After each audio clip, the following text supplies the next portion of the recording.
الحمدللہ رب العالمین والصلاة والسلام علی سید المرسلین اما بعد۔ جرابوں پہ مسح کرنے کا حکم، اس بارے میں کوئی شک و شبہ نہیں ہے کہ چمڑے کے موزوں پہ مسح کیا جا سکتا ہے۔ اگر کسی نے چمڑے کے موزے وضو کی حالت میں پہنے ہوں اور پھر اس کے بعد دوبارہ وضو کرنے لگے تو وہ پاؤں دھونے کی بجائے اپنے پاؤں پہ چڑھے ہوئے موزوں پہ مسح کر سکتا ہے۔ لیکن سوال یہ ہے کہ کیا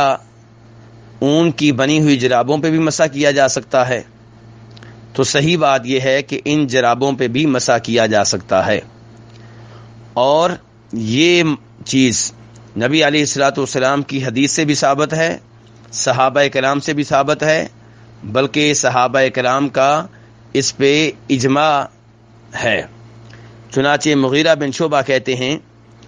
کہ نبی صلی اللہ علیہ وسلم نے وضو کیا اور آپ نے جرابوں پہ اور جوتوں پہ مسح کیا۔ اس حدیث کو امام ابو داؤد رحمہ اللہ نے اور امام ترمذی نے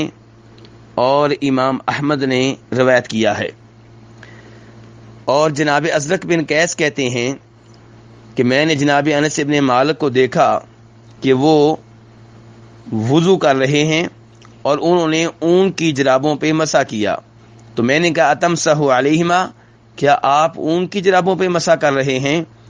تو انہوں نے کہا، یعنی کہ جناب انس ابن مالک نے کہا انہما خفان، یہ بھی تو موزے ہی ہیں، ولکن من صوف، لیکن یہ ذرا اون کے ہیں۔ اس روایت کو امام دولابی نے اپنی کتاب القناع میں روایت کیا ہے۔ اس سے یہ بھی پتہ چلا کہ صحابہ کرام جو کہ عربی زبان کو سب سے بہتر جاننے والے ہیں، وہ سمجھتے ہیں کہ چمڑے سے جو بنے ہوں وہ بھی موزے ہیں اور جو اون کے ہوں وہ بھی موزے ہیں۔ تیسرے نمبر پہ گزارش یہ ہے کہ جرابوں پہ مسح کرنے کا ثبوت بہت سے صحابہ کرام سے ملتا ہے، اور کوئی ایک صحابی بھی ایسے نہیں ہیں جن سے یہ ثابت ہو کہ انہوں نے جرابوں پہ مسح کرنے سے روکا ہو۔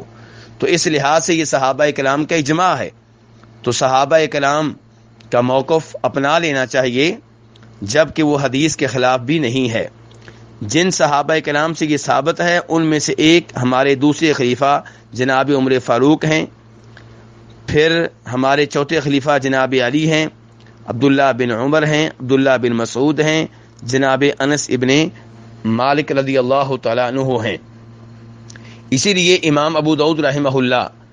بیان کرتے ہیں وَمَسَحَ عَلَى الْجَوْرَبَيْنِ عَلِيُّ بْنُ أَبِي طَالِبٍ وَابْنُ مسعود وَالْبَرَاءُ بْنُ عَازِبٍ وَأَنَسُ بْنُ مالک، کہ جرابوں پہ مسح کرنا ثابت ہے جناب علی سے، عبداللہ ابن مسعود سے، براء بن عازب سے، انس ابن مالک سے، ابو امامہ سے، سہل بن سعد سے، عمر بن حریث سے، کہتے ہیں بلکہ ایسی روایت جناب عمر فاروق اور عبداللہ ابن عباس سے بھی ملتی ہے۔ تو اس سے اندازہ کیا جا سکتا ہے کہ کتنے صحابہ کرام سے یہ بات صاف صاف ثابت ہے کہ انہوں نے جرابوں پہ مسح کیا ہے۔ بلکہ یہاں پہ یہ بات بھی ذہن میں رہے کہ خود امام ابو حنیفہ رحمہ اللہ سے بھی ثابت ہے کہ انہوں نے آخری زندگی میں جرابوں پہ مسح کیا ہے۔ چنانچہ امام ترمذی اپنی حدیث کی کتاب میں جرابوں پہ مسح کرنے والی حدیث بیان کرنے کے بعد کہتے ہیں کہ میں نے صالح بن محمد الترمذی سے سنا، وہ کہہ رہے تھے کہ میں نے ابو مقاتل السمرقندی سے سنا، وہ کہہ رہے تھے کہ میں ابو حنیفہ رحمہ اللہ کے پاس گیا جب کہ وہ بیمار تھے، اور یہ وہ بیماری ہے جس بیماری میں وہ فوت ہوئے، تو انہوں نے پانی منگوایا، وضو کیا، جرابیں پہنی ہوئی تھی ان پہ مسح کیا، پھر خود ہی کہنے لگے کہ آج میں نے وہ کام کیا ہے جو اس سے پہلے میں نے کبھی نہیں کیا، یعنی کہ میں نے جرابوں پہ مسح کیا ہے۔ تو اب خلاصہ یہ کہ جرابوں پہ مسح کرنا نبی علیہ الصلوۃ والسلام سے بھی ثابت ہے، صحابہ کرام سے بھی ثابت ہے، امام ابو حنیفہ رحمہ اللہ سے بھی ثابت ہے۔ اس لیے اس